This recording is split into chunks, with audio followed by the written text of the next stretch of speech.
Los republicanos catalanes y la inmensa mayoría de los catalanes hemos optado desde hace ya muchos años por la federalización a ultranza, porque somos independentistas respecto a ustedes, respecto al Reino de España, pero somos federalistas radicales respecto a Europa.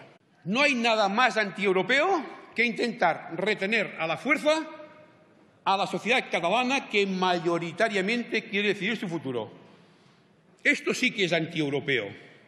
Y ahora nos amenazan con el artículo 116, es decir, declarando el estado de sitio, el estado de excepción, el estado de asedio. Pero, ¿usted cree que es un buen negocio para la democracia?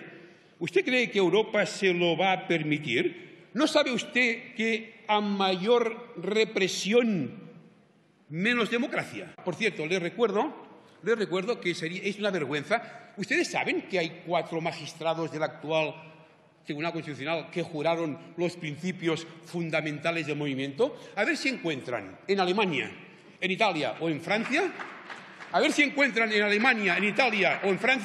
algún magistrado del Tribunal Constitucional que le corresponda que hubiera jurado los principios nazis, fascistas o petanistas. A ver, busquen, a ver si lo encuentran. Juraría que no lo van a encontrar.